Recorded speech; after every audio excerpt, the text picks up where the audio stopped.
Jack ने जैसे ही कचरा फेंका, उसकी नजर कचरे के डिब्बे में पड़े एक मूर्ति पर पड़ी। कुछ देर पहले ही एक चोट लगने से जैक को चीजों को स्कैन करने की ताकत मिल गई थी। स्कैन करने के बाद उसे समझ आ गया कि मूर्ति के अंदर बहुत कीमती चीज छिपी हुई है। उसने तुरंत उस मूर्ति को उठाया और जमीन पर पटक दिया।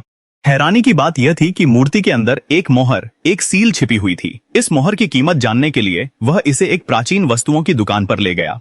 दो विशेषज्ञों ने जांच के बाद बताया कि यह सच में एक दुर्लभ प्राचीन वस्तु है। उन्होंने उसे तुरंत $5 लाख में खरीदने की पेशकश की। हालांकि अब वह काफी अमीर हो चुका था, फिर भी वह संतुष्ट नहीं था। इसके बाद उसने अपनी गर्लफ्रेंड को लेकर एक एंटीक नीलामी में गया। वहां पहुंचते ही उसने देखा कि एक पत्थर के अंदर बहुत बड़ा खजाना छिपा है, लेकिन उस पत्थर की कीमत $30 लाख थी। उसके पास इतना पैसा बिल्कुल नहीं था। तभी उसके दिमाग में एक चालाक योजना आई। उसने जानबूझकर उस महंगे पत्थर के बगल में रखा हुआ एक सस्ता पत्थर खरीद लिया। फिर उसने सबके सामने उस पत्थर को काटने के लिए कहा, लेकिन शर्त रखी कि केवल किनारे से ही काटा जाए। जैसे ही पत्थर का किनारा कटा, उसमें से हरा रत्न दिखाई दिया। सबको लगा कि पूरा पत्थर ही कीमती रत्न से भरा है। किसी ने तुरंत $20 लाख में इसे खरीदने की पेशकश कर दी। जैक ने बिना देर किए सौदा स्वीकार कर लिया। उसकी गर्लफ्रेंड को यह सब देखकर बहुत हैरानी हुई, क्योंकि अगर पूरा पत्थर जेड का होता तो उसकी कीमत कम से कम $1 करोड़ होती। लेकिन जैक ने कुछ खास नहीं बताया। इसी बीच खरीदार ने अपने लोगों से कहा कि पत्थर को पूरा काटा जाए, लेकिन अंदर कुछ भी नहीं निकला।